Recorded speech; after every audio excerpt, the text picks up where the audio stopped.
And now, and we're live. Hey, everybody. Welcome to our next session at the first day of the Advanced SEO Summit with Neil Patel. I'm Clayton Wood, coming to you from San Francisco. We've got Vasil Azaroff in another box there. Vasil, where are you at? Treasure Island? Treasure Island right now. Excellent. A few people were wondering early if people actually live there, but they do, and it's an amazing place to be.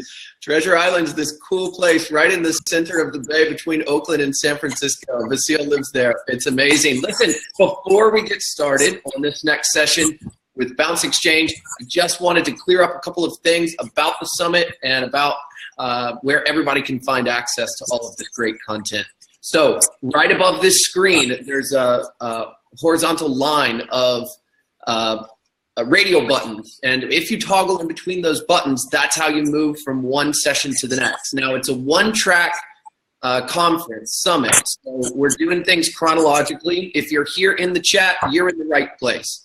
The second thing I'd like to remind everybody is that this summit is absolutely free. From now until Thursday, Neil and everybody that he's invited to this thing is going to present for you. And if you're able to attend, then you get the content absolutely free. Vasil and I have got all of these sessions being recorded, and you've got access until the 20th. All right, that's the end of the summit. And at the end of the summit, Neil is going to come and redo the keynote that we didn't quite get all in this morning. And he's also going to dive deep into a step-by-step guide for setting up his SEO. So he's going to talk about how he went from 9,000 visitors a month to 440,000 per month on neilpatel.com. And he's going to talk about a lot of the tools that he uses. In addition to that, we want to send a huge shout out to SEMrush, Paul and Marina, who are helping us host this thing. One of the best tools out there, as you probably know, if you're an advanced SEO. And I just wanted to encourage everybody that if you don't have time to watch all of this stuff for 4 days, then we do have an all-access pass that you can purchase, and you'll get lifetime access to all of the sessions, okay? If you've got questions and answers, or questions rather, ask them below the screen that you see here, and other people will have the opportunity to upvote them. We are on a limited time frame, so if you want your question answered, make it good and submit it below this screen. And without further ado, I just want to prep, because we've got one of the best people in conversion optimization here from Bounce Exchange. We're going to talk about how that integrates with SEO. Vasil, do you want to kick this thing off? Yeah, absolutely. And I'm so excited to moderate this session with Ryan. Ryan, how are you doing today? Pretty good. What's going on? We also have Sean here as well. Excellent. Sean, how are you? Sorry? How are you doing? Oh, I'm doing very well. Thank you so much for asking. Excellent. Good to see you guys all prepared and ready to go. And we are super excited. Just a couple of quick things also. If you guys hear any feedback, go ahead and refresh your browser. It shouldn't be happening. And also we have a few more sessions coming up after Ryan's one. Some extra bonus content that hasn't been announced on agenda. Stay tuned for that. We'll have things for you to watch after the main event. But I'm super excited to have Ryan here, who is a co-founder and CEO of Bounce Exchange, the leader in behavioral automation software and analytics. One of the things that I'm really excited about is that Ryan actually built his company almost without venture capital in the very beginning for almost 2 years. I was listening to his podcast on a few podcasts recently, and also we talked about search engine optimization. We talked about how to drive organic traffic, and we'll have tons of sessions on that. But how do you really convert it? This is something that we want to take a deep dive in, and Ryan is definitely a guy to cover it. He's also previously was a director of acquisition at Bonobos. Many of you heard of that company, I'm sure. But let's just go ahead and dive into the content and let Ryan take it away. All right, yeah, thanks everyone for having us. So you have Ryan and Sean here. So you have old school and new school SEO. Both of us have been doing this a long time. And the good news is, like, we at BounceX, we work with enterprise companies, work with some large companies in the world. And in my past, even the 90s and 2000s, I work with some of the larger companies in the world. So anything that we're speaking about today has been applied at massive scale. And I'm even reading the title of this: increase conversions from SEO traffic by 200% with these hacks. That's like the BuzzFeed version of this session. So, and I think there's a difference between hacks and business fundamentals. Anything that has like kind of a small impact, you can add up like 20 hacks and maybe that can improve your business by 5%. Like anything like little things like tweaky things, those are hacks. Something where you can make a major monumental change in your business, that's just business fundamentals. So hopefully we're going to focus on things that are more business fundamentals and less hacks, and the things that we talk about that don't work as well, we'll retroactively call hacks. So so without further ado, let's get to some meat. So, all right, customer acquisition enables growth. Yes. So let's just talk about the SEO and conversion side. Everyone forgets about the basic, simple arithmetic of how to grow your digital business, which is you can either get more traffic, or you can improve the rate at which that traffic converts, or you can improve the revenue per visitor. One really strong part of SEO is really the traffic dynamics and the quality of that traffic. That's really important. So that's something we're going to hit on. And you see on this slide, we talk about scalable digital channels. Everything we talk about today, it's going to be something you can apply at scale. It's not going to be one little tweak. It's like, hey, let's really nail it. All right, so. Yeah, so just for a moment, talking about the very, very first stage in search is how do you match the keyword research that you're doing to the visitor intent. That's incredibly important, because if you find that you're ranking for terms that don't make sense for your business, clearly you're going to have a hard time converting that traffic. So the first stage is really take a deep dive and a comprehensive look at the terms you are ranking for and the terms that you're targeting, and look how you're performing in the SERPs and say, let's look all the way through to conversion. Is there a keyword that we're finding we're doing really well in search for, but it's not really on the tail end, it's not really resulting for us? That's something you're going to want to note. Or on the reverse side, if you find that, hey, we're not really focusing on this search term, but we're finding we're getting a little bit of traffic from this in Search Console, we should probably focus on that. And every search term has a level of intent associated with it, and that's something that you're going to want to note. Like, for instance, if you're an e-commerce business, let's say you're selling shoes, and the search query is, I'm looking for a online shoe store. That is a very broad search term. You're probably going to want content served to that web visitor that satisfies that intent. So it's going to be a broader intent. Why should you shop with us? These are the benefits of shopping for shoes online versus in a store.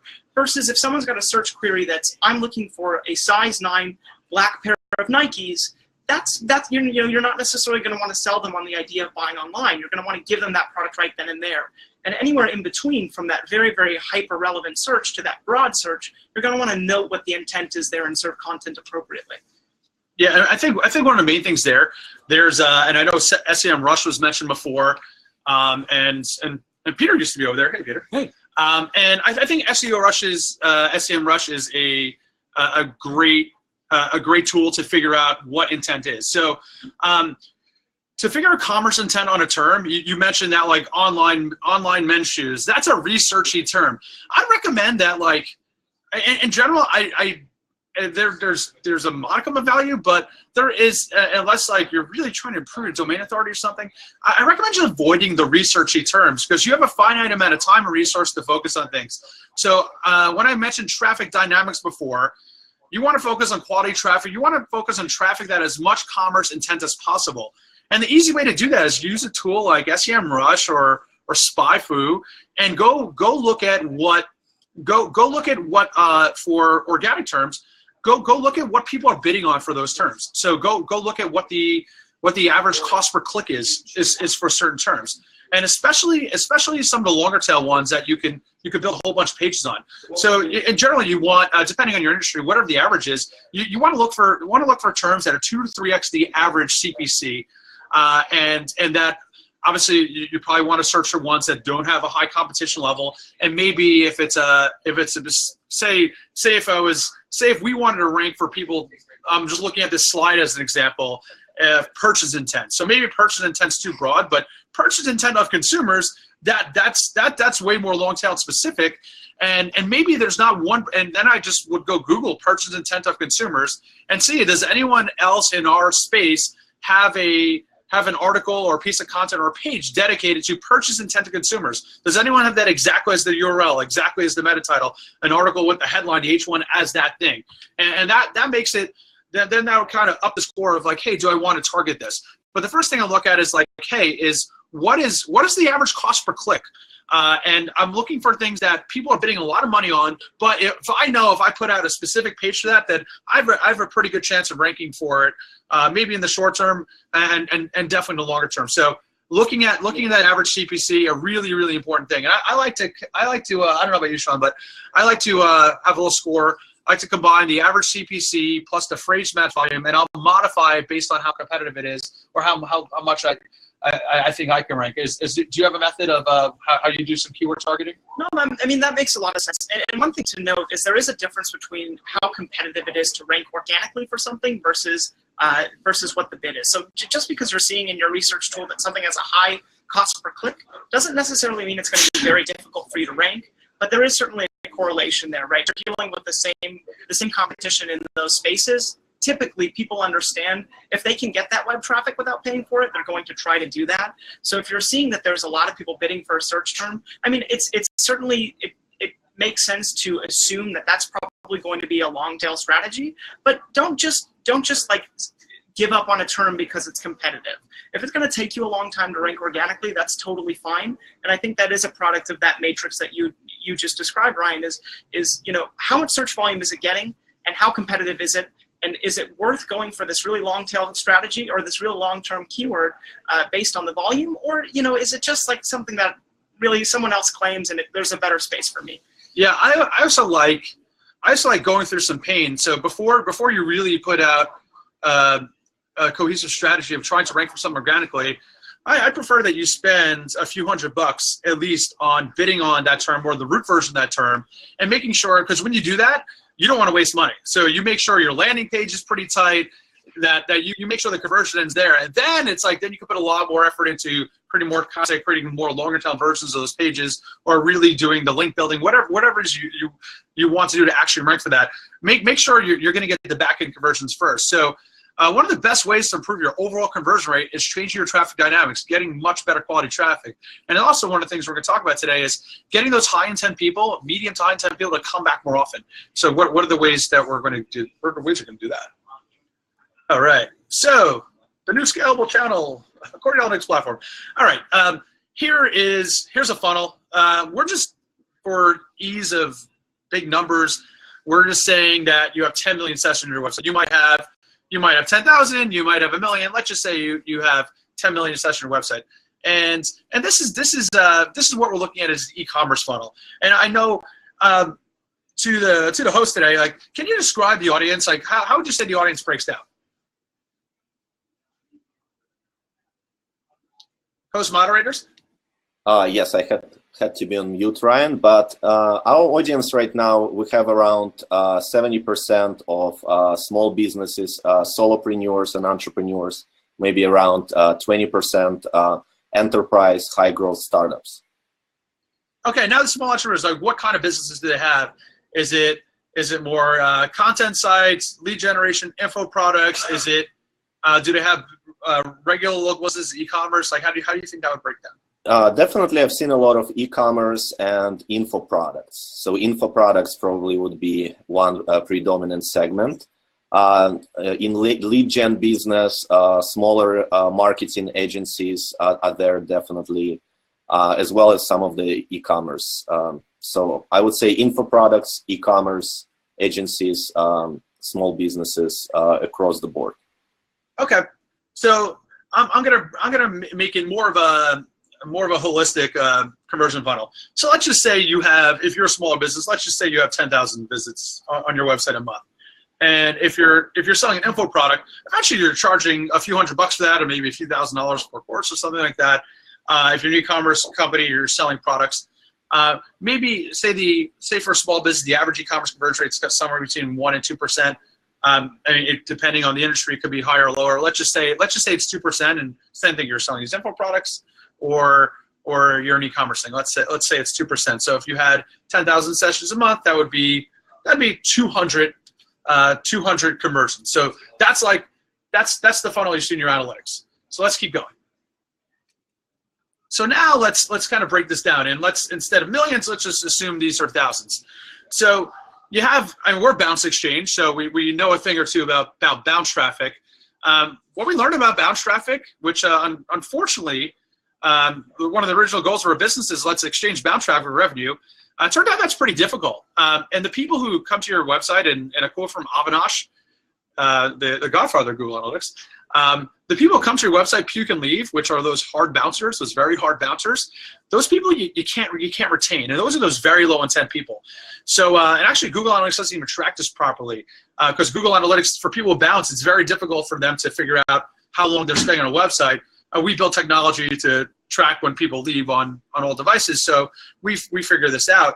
But generally, people who stay on your webpage less than 30 seconds and aren't showing a lot of engagement on the page, they didn't play a video, they didn't scroll down, they didn't read a lot of stuff. Those are very hard bouncers. That's you can't really get much out of them. And then even the next level down, and that's about 25% of your traffic. So the next 25% of your traffic, some of those people don't even bounce. They might even go to a second or third page view. But there are people who just like kind of click through a few things, and it might be someone who spent a bit of time on the first page, but like it was really, they went through the motions. They just kind of scrolled up and down. A lot of people do that. There's some low intent people. Those are kind of hard bouncers, the medium bouncers. That's another 25% of your traffic. Those people are kind of useless too. Well, you got to make sure when you're doing retargeting that you don't target those people. That for those very low intent and the low intent people, that you filter those out. So if whether you're doing, and since we're talking a lot of small businesses here, you're probably doing a lot of retargeting yourself through Facebook or through the AdWords console. If you're doing that, make sure you filter out those people. Make sure you only target people with much higher intent. So there's events that you could track on page. Maybe someone will play the video, and it's not only someone who went to the second page, but they had to do something important there. So so I would say those very low intent people, half your traffic, goodbye. Those people puke and leave, or like puke, pick up their puke, and then leave, like goodbye. And then you have that bottom of the conversion funnel, again, that 2.5% who complete. You have those other people who thought about completing, put a lot of thought into completing in that session. So those people, like say you add it to cart. So say you had 10,000 visitors, you had 200 people purchased, and the average cart abandonment rate's about 80% or so. So if you had 200 people purchase, you probably had another 800 people add to cart. Those are the people that are like, cool, I definitely want to retarget them. Like they really, really were considering buying in that session. And if you're selling info products, it's people who like made it to your form and like almost filled that they're considering filling stuff out. And that's where a lot of people put a lot of effort, which is really good. But there's this whole forgotten untapped revenue area. It's like kind of the meat of the funnel, the gold mine of the funnel. And that's all the people. You're filtering out the people who buy. You're filtering out the people who very hard bounce. And you also take away the people who are really, really high intent, and you take away the people kind of lower intent. And then you're left with this nice rich group of like, it could be 30, 40, 50% of your traffic. Those are the people who go to your website, who read a lot of information on it. Those are people who are maybe in consideration mode. They're not in this purchase decision. They're not ready to make the commitment right now, but they're pretty interested. They got to your website somehow. Maybe it was paid, maybe it was organic, maybe they heard about you from somewhere, and they played the whole video. They listened to the whole thing. They went to a whole bunch of product pages. Maybe went to 5 or 10 product pages. Maybe they went to 4 or 5 pages on your website. So you can do this in your Google Analytics right now. You can create a segment, and you can filter out the people who bounce, and you can filter out the people who add to cart, and focus on the rest of those people. And you can see that's like a nice meat of your website. So like of the people that when you're ranking for things organically, this like kind of middle meat of your funnel, this digital gold mine area, that's a really, really good area to focus on. So one of the techniques we really like to do is do a lesser ask. Don't try to get that person to buy right now. You want to get, and what we like to do is come up with some form of fair exchange to get that person's email address, and then you can continue the conversation. And then you could be really smart about kind of behavioral email, what kind of autoresponders you put them through. But that's really the right moment. So like those people who are a few pages in, right after watching a video is a great time to ask someone to opt in. Even when it's a basic thing, if someone scrolls down to the bottom, they start scrolling back up, that's a good time. So when they're not in the buying stage, but they have some intent. So that's a lot of your traffic. Okay, so we don't need to go through the whole identification thing. This is we're BounceX. We're an enterprise company, so we've built a lot of technology where we can identify those anonymous people on your website, and because one of the problems with e-commerce and your info product business is just people are not logged into your site. They're anonymous. You don't know who they are. And one of the things you do want to set up is behavioral email. You also, if you know that person's email address, you can use people-based marketing. But I think for the audience, we'll kind of we'll jump into a few other things. Okay, so let's go back. Let's go back. Like I said, we want to get people's email. Now, what do you offer to get someone's email? Let's say you're an info products business. Maybe it's the first chapter in your course. Maybe it's a previous course or a preview of that. Maybe it's like the table of contents. It's you offer someone something of value that they're going to want to ingest that will set up the stage for conversion. And you can offer that just simply for an email. You don't need first name. You don't need a phone number. All these things. Like come up with a softer ask for someone's email. If you're an e-commerce business, you should probably do an offer. You don't need to do an offer, but an introductory offer is going to work the best. And it has to be something that works for your business from a margin standpoint. But I would be generous on that. So and also a percentage off with a minimum purchase threshold. Those are really good and underrated. So say your average purchase price is $100. That means for first-time buyers, your average purchase may only be like $75, and for a repeat, it's maybe $125, let's say. So if your average purchase price of new people is $75, and if you're an e-commerce business that makes its own stuff, you have proprietary goods, you might have higher margin items. So say your margin is greater than 50%, then I'd recommend doing something pretty rich. So I might even offer like, hey, like get 20 if your business is replenishable or it's fashion or it's something where people can buy over and over again, then I'll really up that first time incentive. So and you'll see really successful businesses like Blue Apron where they used to at the beginning they'll offer someone's first week for free, and that gets them a lot of customers. And the product's really good, then you could do something like that. That might be a little too rich, but I recommend like maybe it's 25% off your first purchase, $75 or more. So if you have higher margin and you have a high repeat rate, then you can do something that rich.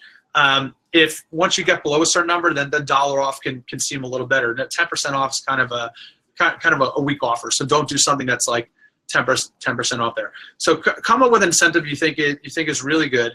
That means you'll get your goal is to get at least 5% of people to opt in. So of that, like, which means of that, like that meat of the funnel, that 30, 40, 50%, you want to get at least 10% of those people. Your goal is to get 25% of those people in the middle of the funnel. You want to get their information and continue the conversation. So figure out what the fair exchange is, test different offers. The format should be really simple. You want to do it at the right time. So you want to come up with those high intent behavioral moments. I love after playing a video. It can even be after scrolling down a product page, after a certain number of page views. So there's a lot of good times. Obviously, exit intent in a lot of cases works really well. So come up with whatever you think that fair exchange is and test a whole bunch of different things. And make sure you do a lot of work on your autoresponder. And that's, I think people on the info product side, they might do more. They kind of get that maybe. But that's something that you probably almost every month need to add more parts, need to change it up, need to change up individual parts, because that's what prints you money. So everyone spends so much time on that blast communication, that message that's going to go out to your whole list, and it's going to disappear in 2 days, or it's not going to get much value after that. And people spend way too little time on the autoresponder portion. Yeah, and I think that something that Ryan's really highlighting quite well is this idea that the topic at hand is how are we really going to drive more value through search? And there's two ways to do that. You can either get more search market onto your website, or do a better job with the search market that already exists. And I think everything Ryan's talking to about today, and this is really going to make a bit impactful change for your business, because I don't see enough brands doing this, is how do I better use the traffic I already have? Because that's something you own already. Rather than, yes, I can go through and rank for a new term, or I can move some positions in these search terms. I mean, that's important to do in search, but if you're just saying, once they come to my site, I'm just going to trust my site's going to do the rest of the work, you're losing this wonderful portion of your web traffic that you're not really addressing. And I think that Ryan's doing a great job of explaining how do we take what we already have and do better with that. Because at the end of the day, conversion rate is a rate. It's not a value. And that's something that you can affect as well. It's like, yes, I can convert more people if I get more people at the top. But if I just can adjust my conversion rate, that's going to adjust the same effect without having to put all this search effort into it. So an interesting thing that we actually did for Neil Patel and for QuickSprout, Neil and I met each other many years ago, and Neil probably had the best email capture overlay I've ever seen on the internet. So naturally, I was like, challenge accepted. Let me see if we can get more emails from people. So Neil does a great job of creating amazing content. And I heard like, oh, he was going to do a keynote about how he went from 7,000 visits to 450,000 visits. The easy answer is he has great content. The content is really valuable, and people want to come. He also knows how to rank for it. So when I studied what his content was in QuickSprout, a lot of the people were really interested about getting more traffic. So that was even though we talked about a million things, one of the main things was getting more traffic. And for the people not entering through the homepage, people entering most of the traffic, I think like 75% was coming deep linked. So it was either coming through Twitter, he was ranking on Google, and we came up with something actually upon entering the website. And on entrance is dangerous, but if you really know the intent of the visitor, and we did in that case, which is like, hey, I want to get more traffic. Neil happened to Neil writes a lot of guides, and he wrote this guide. There was a whole bunch of things in the guide. One of the things was like, hey, we really highlighted how to double your traffic and this monster guide to traffic generation, how to double your traffic in the next 60 days. And we focused on the one aspect. And when people got to his website through organic or through a deep link, we asked people when they got there a question if they wanted to access this guide. And they said yes. Then we'd ask their email and said, hey, where should we send you this guide? And our first go around on that, doing that for Neil, we doubled the amount of people that opting in email. And on a content site, which is way lower intent traffic, I think we got 8% of people to opt in just on our first go rounds. In e-commerce, we have some clients we get 30, 40, 50% of people to opt in. So if you come up with the right messaging, the right benefit to the user, then it really works. What you got to do is like really think about everything from that particular visitor's perspectives. And here at Bounce, we talk about where we hate when people kind of market down to people and hide behind this brand voice. We like marketing for the people. That's what behavioral marketing is. It's marketing for the people. So you have to purely think from that visitor standpoint, have pure empathy for that visitor. So one thing I want to talk about that's not spoken about enough is something involving the meta title. So there's how many characters in meta title these days? I think you get, oh dear, I think it's close to a Twitter. It's a tweet. I think it's about 120. Here, let's look it up. I think it's less than that. Well, that's a description. Like how many characters they cut it off? It used to be 63. It was 70, then they moved to 63. I forget the exact number of characters now, but say it's like somewhere between 50 and 60 of exactly what Google shows. Now, with meta titles, this is an SEO summit. What I see and I despise of meta titles is they're very keywordy and they're very choppy, and they look nothing like an AdWords ad. So an AdWords ad, you have to hit a certain quality score. You want your quality score to be 7+. Hopefully it's a 9. You're killing it there. AdWords ads are really compelling, and because Google will give you the results. They'll say, hey, like they'll give you the click-through rate, they'll give you your quality score, and you go play around the ads until you get a really good ad. What I don't see people do enough is test their meta titles, and I see meta titles, they're very keywordy, and they don't really read in English. So one of Google's organic factors that they consider is your click-through rate based on the position you're in. So, and if you're in position 6 and you're getting more clicks than position 5, even though you haven't changed or you haven't got any more backlinks, you haven't refreshed your content, you haven't added more, Google will move you. They will, because Google's audience is saying, hey, like this one is better. Google also look at factors like, hey, are people getting to your site and bouncing? Are you tricking people in your meta title? No, like we're also talking about other ways of keeping people on your website too. But you want to have a really, really compelling meta title. And you should really think about your meta title as almost the same thing as like an AdWords ad. So it has to have a really compelling headline. If you're an e-commerce company, you want to talk about maybe things being on sale. You want to make it really, you want to have a call to action. So different calls to action in your meta title. It can even be at the beginning of the meta title. So you want people to click through. One thing I did when I used to run marketing at Brickhouse Security, and at one point they were getting like 300,000 visits a month. And I remember we did, they were really good at ranking in SEO for things like GPS tracking, stuff like that. And me and someone on my team, we sat down, we took our top 100 meta titles, and we decided to rewrite them all. And one, we wanted, back then you could actually, Google would give you what keywords you rank for.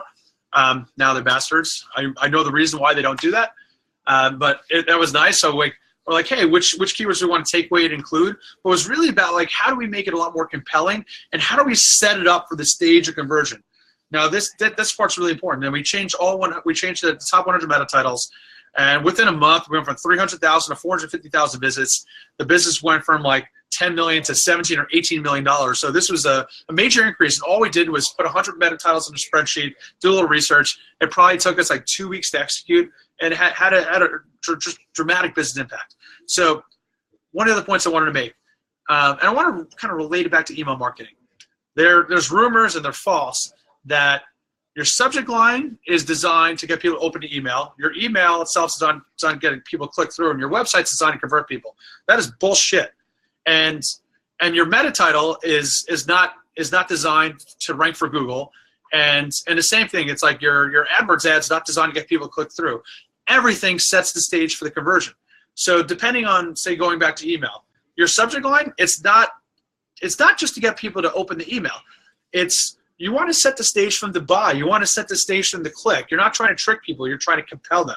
You're trying to romance them.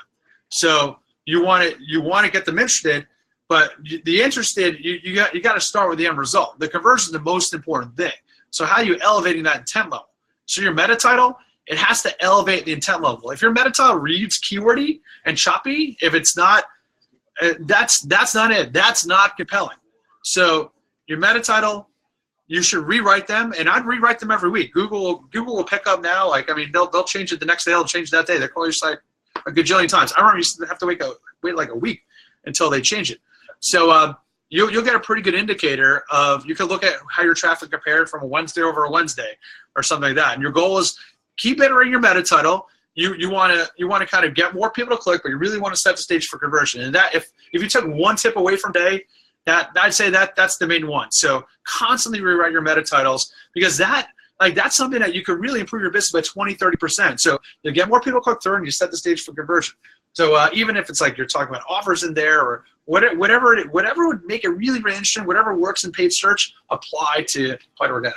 Yeah, totally. And I think that one distinction to make, and this is something that I misinterpreted, is by meta title you mean like the page title. The page title, yeah. Right, totally. So that's a difference between your meta description as well. And the meta description is certainly something you can leverage, and that's where you get a little bit longer. I think you get about 100. What is it? They just increased it 100 characters. It's somewhere between 100 and 150 characters. And your meta title, Ryan's correct. You get about 50, 60 characters, and yes, from a ranking perspective, it becomes less relevant to Google the longer that the strand goes on. But there's so much data now to support exactly what Ryan's saying, that on-site, not just clicks, but actually on-site experiences are affecting that are affecting search results.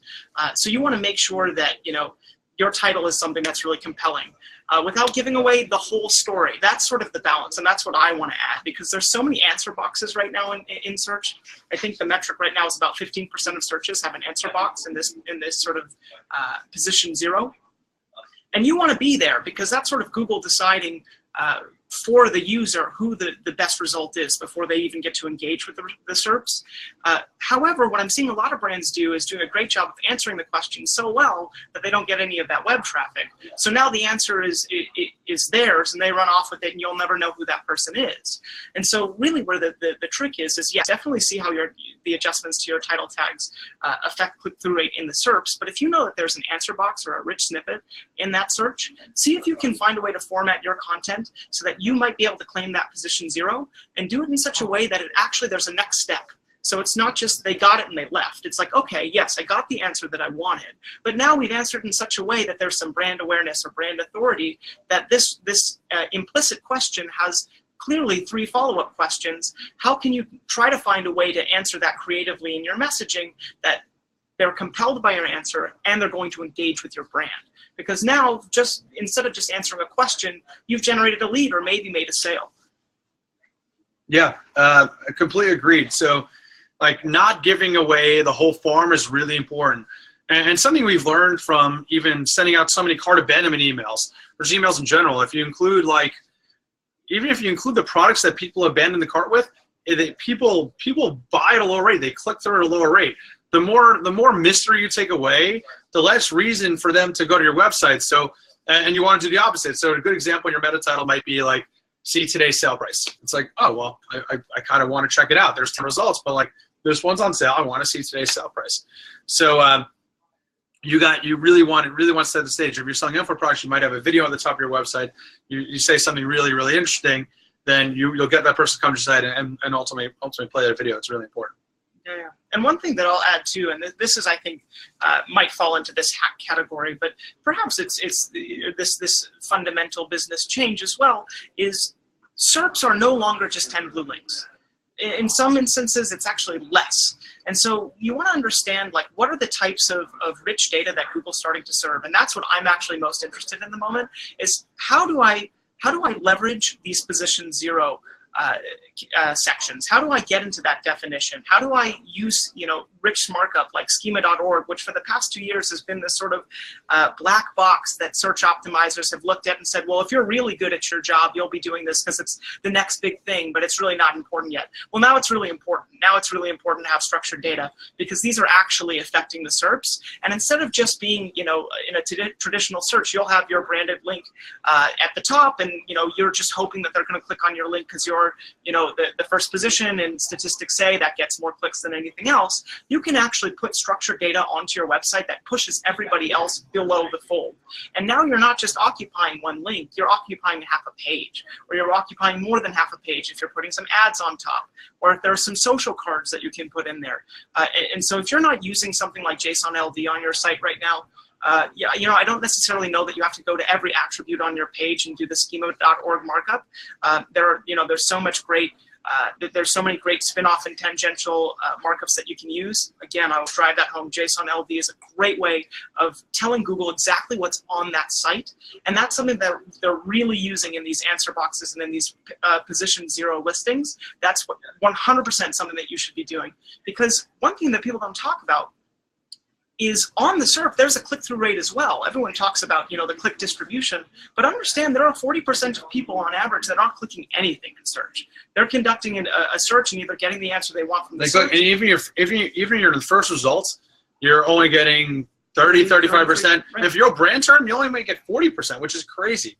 So if you can make those snippets really compelling, for your own brand term, like, what are some calls to action? Like, for us, we want our snippets to have about getting a demo or some free piece of content. We want to drive people to higher value areas of our website, especially people just searching our brand slash trademark terms. So those markups of snippets are really important to up that SERP click rate and kind of traffic shape them to right areas. Totally. And it's sort of this idea of getting more of the web traffic to convert rather than more traffic and just accepting they'll convert or not. Yeah, agreed. Cool. So do we want to take maybe a few questions, or what's the sort of the next stage on your end, guys? Yeah, how are we doing on time? Yeah, we're doing great. Thank you guys for this insightful presentation. We have some great questions here that came in. So let's go ahead and gonna put you here in the center on the video so the audience can see you. and we'll address some of the questions. So I know we're not going to start with the conversion hacks. We definitely want to focus on sustainable and scalable growth when it comes to that. There are a couple of interesting things that you mentioned about this targeting the really high intent visitors. So do you guys at Bounce Exchange have a step-by-step process of identifying these high intent visitors, and then later on following up with them, maybe with the very specific autoresponders or email sequences, keeping in mind that some of our attendees today not necessarily enterprise level, and so maybe we can apply it to both smaller businesses and larger businesses, the whole step-by-step process, if it makes sense. Yeah. Yeah, and if you're a small business, there's always like kind of entry-level tools that are really good for you. From an autoresponder standpoint, even MailChimp does a good job right now. Drip, they do a decent job. You can always there's always kind of entry-level things to capture email. You can use things like SumoMe. So there's always you can always find something that will get you started. You could find free Lightbox scripts. So there's always good tools. For me, like when I'm doing research and mapping out keywords, and you can kind of chime in on that. I told you the two things I like to look at. I'll do it in a Google sheet. I'll start with a whole bunch of what relevant terms are to my business. I'll use Google's keyword tool. I think is just amazing and the best. I like to I'll see what recommendations. I'm basically doing research like as if I was doing paid search research and I was building out ad groups. I like to do an export. I'll put it into Google Sheets. I'll look at phrase match. I think the default on Google Keywords was broad match, but I like to look at phrase match. I think that's a pretty good indicator. I like to look at the average CPC is, and then I'll have a few different modifiers based on, hey, how relevant is this to my business? What's the odd? How competitive is it? What are the odds of me ranking for that? And then you just put together a formula and then you sort it. And I like to cluster things together too. So if there's a root term for, say the root term is people-based marketing is something we're interested in right now, but a lot of people might be looking at people-based marketing strategies or people-based advertising, and there could be a whole bunch of derivatives of that particular thing. If there's a lot of volume on those derivatives, and then I'll kind of cluster those together, and that'll be more important for me. And it's for us, it's like there's a brand value too, which I think is underrated. If there's topics that your business wants to be the authority on, say like Marketo wanted to be the authority on marketing automation, and HubSpot wanted to be the authority in inbound marketing. And for me, I just think and shoot really big. So if there's something you want to be authority on, then all the long tail versions of those terms, and I want to have the right content or the right category page for e-commerce. I want to own all those things, especially if something's new and trending. Like, I want to be there. I want to be on the right side of history. I want to own that. I want to own the conversation. Totally. Well, and I think that also Google's getting quite smart with their latent semantic indexing, so they'll know sort of what you mean in a lot of instances. Like you'll see similar terms with the same search results, just because Google has understood that the question that you're asking is actually the same. Whether or not you phrased it with an and or a the, or you used one word, that's synonymous with another. But as far as like identifying the different levels of intent, I think that we have a very, very complex way that we do that internally. I don't know of a way that you might be able to match that elsewhere or in a smaller scale. That's something that I think that we really pride ourselves on, that it is sort of a space. There aren't really that many people. Yeah. So I mean, say some things we'll look at. Say most people shop now on multiple tabs. Even on mobile, people are starting to move to multiple tabs as people move to the Chrome browser. And I see people on iPhones moving rapidly to the Chrome browser because Safari's a piece of shit. But so one of the things we can look at, say someone opens up like 5 product pages in 5 different tabs. Well, one of the ways we look at intent, and this is for the enterprise listeners, and this is a little bit about how we do things here. And we like to look at people's digital body language. So we'll look and say, hey, step 1 is like, how much active time did they spend on a page? That's something that Google Analytics doesn't track. They'll spend time on site, maybe time on a page, but active time on the page is an important thing. I don't care if they left that tab open for 3 weeks. I care how much active time they spend on the page. I like to look at the little behaviors that will take on a page. They'll give you all clues. So what is there on a product page? There's an image carousel. Do people click on it? Do people click on it more than once? They click on all the thumbnails. Is there reviews? Did they read one review? Did they read a lot of reviews? Is there a description? Did they do that? Is there a specs tab? Was there a size chart or a size area? Was there options? Did they click on that? What is their connection speed? So someone on Wi-Fi on mobile is much more likely to have higher intent than someone on a non-Wi-Fi connection. Even things like day of the week versus weekend, that can be important for intent. One thing we found is what buyer journey stage is someone in. So someone who has just a binary thing, do you have items in cart or you don't, right? So if you look at product page A and the person has items in cart, and product page A and the person doesn't have items in cart, the add to cart rate when they have items in cart will be 3 or 4x. Even if it's their first time to the page, just because they're in a different buyer journey stage. So that's something we also understand. That's why we got to build software to really detect all these things. And then it's like, hey, like cool, this person went to this product page and they left and they closed it out. They hit the back button. This person went back to this product page 4 times. They spent a lot of time on it. They had items in cart at the time. Like, cool, they really want this thing. So I definitely want to kind of elevate that intent different ways. I want to get that person. I want to make sure I know who that person is. So we've built a lot of identification technology here. So we know who people's email addresses are who are on your website. That's really important. And if you don't have permission, then just you got to get that person's permission. We've become very good at that, especially on mobile. So for intent, I think that's something that's a little more proprietary to us. But like you can just do some basic things like did someone finish playing a video? That's pretty important. You can use there's a whole bunch of video plays. You can just play like whiskey. Time on site. Yeah, you can use all that stuff. Yeah, did someone make it down to a certain waypoint on a page? So there's a lot of clues that you have. Excellent. So much to dig in here. I just want to mention that I recently came across a tool called Sendroll. If you're a small business, that's a very interesting tool that identifies specific users who came to your website and visit a specific page, and they also can send an email. I'm sure that Ryan and Sean, your software can do the same thing on scale, but this is also just wanted to add here. One of the things that I wanted to ask you, and I want to make sure we address that question from Jeff. I'm going to rephrase it slightly. So what is the best performing hack for increasing conversions? What is something that is working in conversion world right now? What is something that you've seen, both of you guys, on scale really working? I know that a couple of years ago, pop-up exit intents, when they appeared, they've been really working well for everyone. What is something that's working now? What is something that you've seen will be working in the future? One, mobile site speed. So make your site as fast as possible. So I guarantee if I go to Facebook on my phone, or if I go to Amazon on my phone, it's really fast. If I go to your site, it's really slow.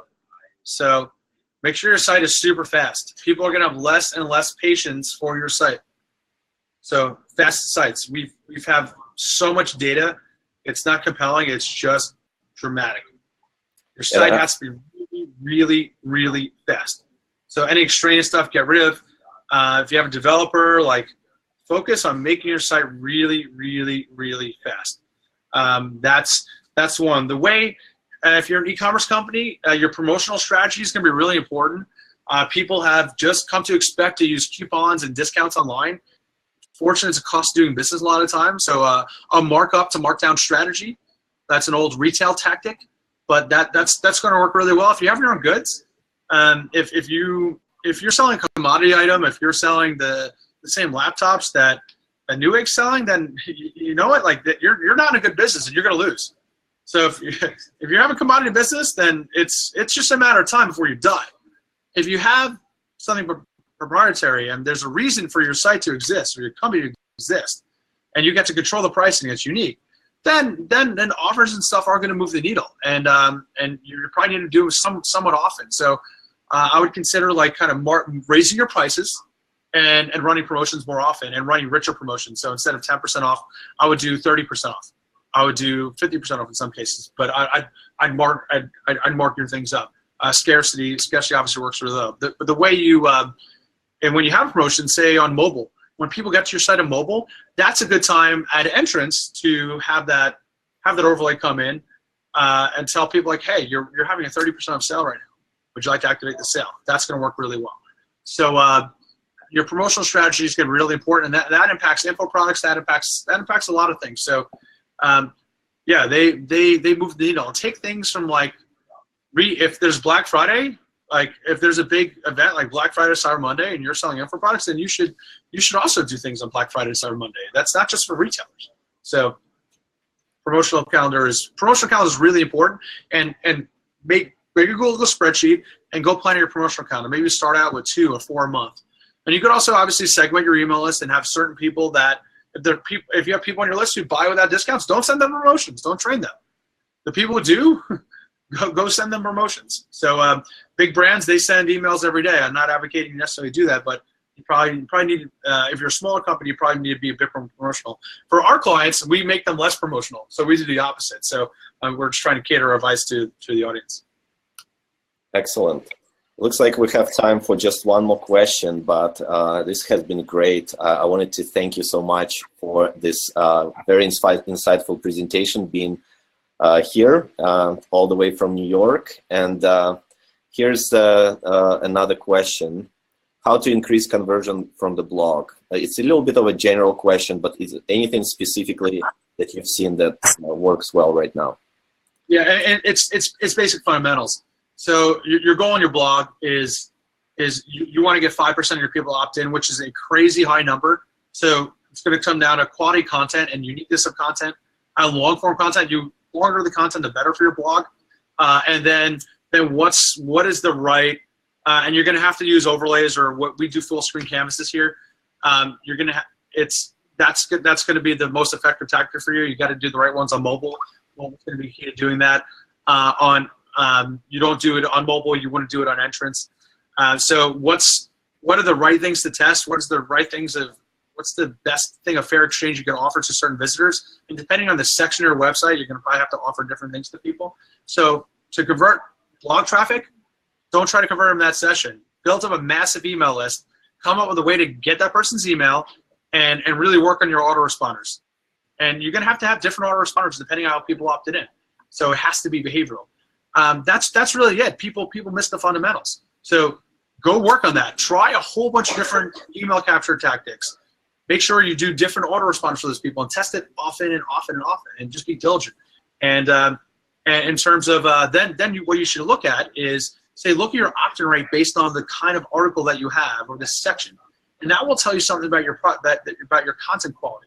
So it shouldn't be about volume. How much? Oh, great! This thing got hit. Google picked it up and I got a lot of traffic. It doesn't matter. It's all quality there. So look what kind of content it's getting the highest opt-in rates, and write more of that and cut off the other stuff. So we've cut off so many parts of our business that are weaker to focus on the strong. So we've been around like 5 years. We only have two major products in market right now. So we like to do a few things and do them just much better than everybody else. So if you're running content, if you have a blog, don't just put out an article every day for the sake of doing that. Do articles, think about the stuff that you read all the time, and think about hey, would you read your own blog? A lot of times people wouldn't even read their own blog because they're just doing stuff to optimize stuff. The answer has to be, I love to read my own blog. If it's not, then make sure your blog is something that you want to read. That's the change to make. Great. Thank you so much. Thank you so much for joining us today. Oh, Sean, do you have something to add? No, that was beautifully said. Excellent. Thank you so much, guys, for joining us today. For everybody who's watching, we have over 20,000 people registered right now, and they can keep coming in. A lot of people will be watching on demand. Go check it out, Bounce Exchange. I also want to Google it. And a final plug for us, you can go to our content section. If you go to our website, you'll see there's a think tank button up there. If you're a small business, go up there. Go access our free content. We put out great content that's applicable to all businesses. If you're a larger business and you're listening here, go to bouncex.com, go request a demo. Let them know you heard about us here, and I'll make sure that I'm personally involved. So go reach out. And I just added all of the links to the chat so everybody can see them. And I also heard that you guys doing a conference very soon in May. Yeah, we host a conference every year. It's called Behave. It's really good. It was in Austin last year. It's going to be in New York this year. We're really into behavioral psychology and the thought process of why people do what they do. So go check that out. behaveannual.com. Yeah, that's go check it out. Thank you so much. Thank you so much for joining us today, everyone. We'll be joined by Clayton on the next session in just a few minutes. We'll start in shortly. Ryan, Sean, thank you so much. We will see you soon. Good.